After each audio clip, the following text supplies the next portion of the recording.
नमस्कार, मैं हूं आपके साथ मेघा जैन और आप देख रहे हैं धार न्यूज़। आइए शुरू करते हैं एक स्पेशल स्टोरी के साथ। तो आइए जानते हैं क्या है ये स्टोरी। भारत में दूसरी महिला राष्ट्रपति आखिरकार मिल ही गई। 21 जुलाई को द्रौपदी मुर्मू ने बृहस्पतिवार को विपक्ष के उम्मीदवार यशवंत सिन्हा को एक तरफा मुकाबले में हराने के साथ ही भारत की पहली आदिवासी राष्ट्रपति बनकर इतिहास रच दिया। मुर्मू ने देश के 15वें राष्ट्रपति बनने के लिए निर्वाचक मंडल से सांसद और विधायकों के मतपत्रों की मतगणना में 64% से अधिक मान्यता प्राप्त करने के बाद भारी अंतर से जीत हासिल की और केरल के एक विधायक को छोड़कर सभी विधायकों ने सिन्हा को वोट दिया, जबकि वही मुर्मू को आंध्र प्रदेश के सभी मत मिले। वह स्वतंत्रता के बाद पैदा होने वाली पहली आदिवासी राष्ट्रपति होगी जो शीर्ष पद पर काबिज होने वाली सबसे कम उम्र के राष्ट्रपति बनने वाली दूसरी महिला होगी।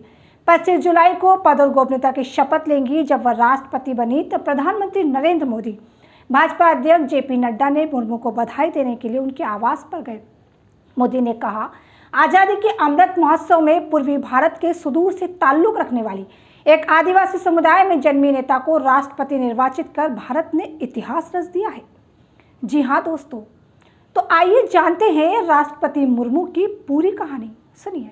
द्रौपदी मुर्मू 20 जून 1958 को एक भारतीय राजनेत्री है। इन्हें 21 जुलाई 2020 को भारत के 15वें राष्ट्रपति के रूप में चुना गया। द्रौपदी मुर्मू 25 जुलाई को राष्ट्रपति पद की शपथ लेगी। पहले 2015 से 2021 तक वे झारखंड के राज्यपाल थी। उनका जन्म ओडिशा के मयूरभंज जिले के बेंदापोसी गांव में एक संथाल परिवार में हुआ था।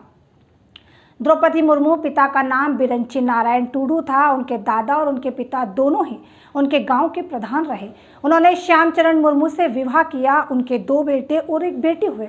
दुर्भाग्यवश दोनों बेटे और उनके पति तीनों की अलग अलग समय पर अकाल मृत्यु हो गई। उनकी पुत्री विवाहिता है और भुवनेश्वर में रहती है।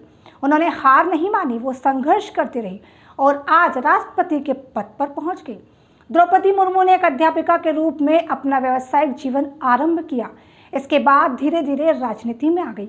उन्होंने भाजपा के अनुसूचित जनजाति मोर्चा के उपाध्यक्ष के रूप में कार्य किया। साथ ही वह भाजपा की आदिवासी मोर्चा की राष्ट्रीय कार्यकारिणी की सदस्य भी रही हैं। द्रौपदी मुर्मू ओडिशा के मयूरभंज जिले की रायरंगपुर सीट से 2000 और 2009 में भाजपा के टिकट पर 2 बार जीती विधायक बनी।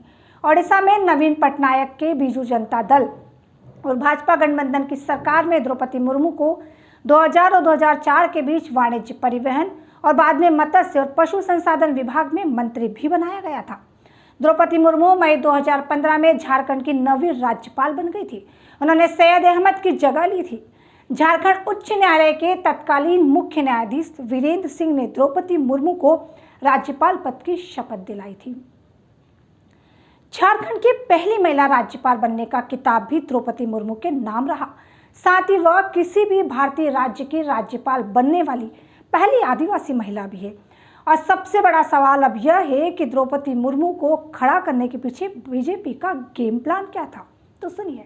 आंकड़ों के हिसाब से द्रौपदी मुर्मू ही मजबूत मानी जा रही थी। मुर्मू आदिवासी समाज से आती थी। अगर वह चुनाव जीतती तो ये पहली बार होता जब देश के सबसे सर्वोच्च पद पर कोई आदिवासी पहुंचेगा, और वो जीत भी गई। जब से नरेंद्र मोदी प्रधानमंत्री बने हैं तब से देश के सियासत में कई चीजें देखने को मिली। द्रौपदी मुर्मू के रूप में पहली बार कोई आदिवासी महिला राज्यपाल बनी। अब द्रौपदी के नाम एक और इतिहास जुड़ जाएगा। भाजपा उम्मीद करेगी कि उसे इसका सियासी फायदा भी हो। जी हाँ दोस्तों, उन्होंने द्रौपदी को राष्ट्रपति का उम्मीदवार बनाए जाने के 5 बड़े कारण बताए। और 5 बड़े कारण क्या? अनुसूचित जनजाति पर फोकस। द्रौपदी मुर्मू आदिवासी समाज से आती है। यह पहली बार होगा जब कोई आदिवासी देश के सर्वोच्च पद पर आसीन होगा। इसका संदेश देश के 8.9% अनुसूचित जनजाति के वोटर्स को जाएगा। कई राज्यों की कई सीटों पर आदिवासी वोटर्स निर्णायक है। ऐसे में भाजपा ने द्रौपदी को राष्ट्रपति पद का उम्मीदवार बनाकर अनुसूचित जनजाति के वोटर्स को अपनी ओर खींचने का पूरा काम किया है और कोशिश भी की है। दूसरा है, महिला शक्ति का भी एहसास होगा। द्रौपदी मुर्मू अगर चुनाव जीत रही है तो दूसरी महिला भी होगी जो राष्ट्रपति बनेगी। भारत में महिलाओं की आबादी पुरुषों के बराबर है। द्रौपदी का नाम प्रत्याशी के तौर पर ऐलान करने से महिलाओं में भी एक सकारात्मक संदेश जाएगा। द्रौपदी के संघर्ष की कहानी भी लोग जानते हैं। महिला वोटरों का झुकाव भाजपा की ओर माना जाता है। खुद प्रधानमंत्री कई बार इसका जिक्र कर चुके हैं। ऐसे में एक महिला को राष्ट्रपति बनाने से भाजपा को महिला वोटर्स में अपनी पकड़ और मजबूत बनाने में मदद मिल सकती है। इसलिए भी उनका चुनाव किया गया। तीसरा, आदिवासी बाहुल राज्यों पर फोकस। अगले 2 सालों में 18 राज्यों में चुनाव होने हैं। दक्षिण के 4 बड़े राज्य शामिल है, ओडिशा, कर्नाटक, आंध्र प्रदेश और तेलंगाना। 5 राज्य ऐसे हैं जहां अनुसूचित जनजाति और आदिवासी वोटर्स की संख्या काफी अधिक है। इनमें झारखंड, छत्तीसगढ़, गुजरात, राजस्थान और महाराष्ट्र भी शामिल है। इन सभी राज्यों की 350 से ज्यादा सीटों पर मुर्मू फैक्टर भाजपा के लिए फायदेमंद साबित हो सकता है दोस्तों। इसका एक मुख्य कारण यह भी है। चौथा, लोकसभा चुनाव में जीत। 2024 में लोकसभा चुनाव भी है। आंकड़ों पर नजर डालें तो देश में 47 लोकसभा और 487 विधानसभा सीटें अनुसूचित जनजाति के लिए आरक्षित है। अनुसूचित जनजाति और आदिवासी वोटर्स का प्रभाव इनसे कहीं ज्यादा सीटों पर है। 2019 लोकसभा चुनाव में अनुसूचित जनजाति के लिए आरक्षित 47 सीटों में से 41 पर भाजपा ने जीत हासिल की थी। हालांकि विधानसभा चुनाव में जरूर भाजपा को आदिवासी इलाके में हार का सामना करना पड़ा, खासतौर पर छत्तीसगढ़, झारखंड, ओडिशा और राजस्थान में। ऐसे में भाजपा को लोकसभा में अपनी पुरानी जीत बरकरार रखने के लिए अनुसूचित जनजाति को अपने साथ रखने की पूरी कोशिश कर रही है। अब अगला फैक्टर आता है समानता और एकता का संदेश।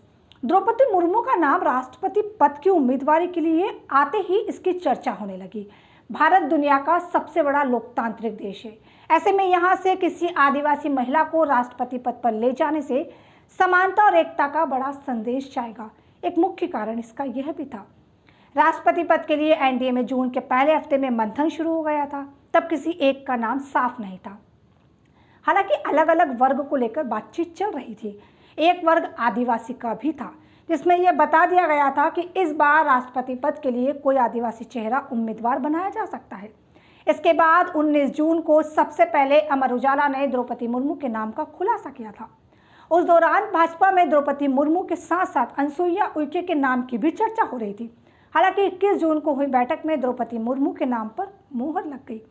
जी हाँ दोस्तों, लेकिन वही अलग अलग सियासी दलों की बात करें या शिवसेना की बात करें तो शिवसेना ने भी महाराष्ट्र में शिवसेना के उद्धव ठाकरे गुट ने द्रौपदी मुर्मू की उम्मीदवारी के समर्थन का ऐलान कर दिया। वहां उद्धव ठाकरे पिछले महीने तक कांग्रेस और एनसीपी के साथ मिलकर सरकार चला रहे थे। इस तरह एक एक करके विपक्ष के कुनबे से राष्ट्रपति पद के उनके संयुक्त उम्मीदवार यशवंत सिन्हा के लिए भी बुरी खबरें आ रही है। जी हाँ दोस्तों, इसके पहले ममता बनर्जी ने द्रौपदी मुर्मू की उम्मीदवारी को लेकर कहा था, अगर हमें बीजेपी की उम्मीदवार के बारे में पहले सुझाव मिला होता तो इस पर सर्वदलीय बैठक में चर्चा कर सकते थे। बीजेपी ने हमसे संपर्क किया था लेकिन उम्मीदवार के बारे में नहीं बताया था। ताजा ही मामला मध्य प्रदेश के धार से भी सामने आया। धार जिले के गंदवानी तहसील के कांग्रेसी विधायक पूर्व वन मंत्री उमंग सिंघार, जो धार जिले की पंचायत में आदिवासी अध्यक्ष की मांग करते हैं, लेकिन उनकी कांग्रेस पार्टी देश की आदिवासी राष्ट्रपति द्रौपदी मुर्मू का विरोध करती है। यह दोहरी राजनीति आज तक न जनता समझ पाई है न नेता। कांग्रेस कभी तो पिछड़ा वर्ग की मसीहा बन जाती है तो वहीं अब कभी विरोध कर रही है। लेकिन सोचने वाली बात यह कि आदिवासी महिला का राष्ट्रपति बनना आज देश के लिए बड़ी गर्व की बात है। पर दोस्तों, एक बात यह भी है कि जब राष्ट्रपति चुनाव के लिए जैसे ही रिजल्ट की घोषणा होना थी, उसी दिन विपक्ष यानी कांग्रेस के नेता ने सुबह से ही हल्ला बोल शुरू कर दिया। तो यह विपक्ष का एक ड्रामा भी हो सकता है। जब ईडी ने सोनिया गांधी को बुलाया था तो उसको लेकर कांग्रेस ने जमकर हंगामा किया।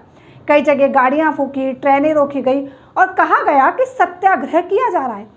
लेकिन वही शाम को ही बीजेपी की तरफ से राष्ट्रपति द्रौपदी मुर्मू की राष्ट्रपति चुना गया।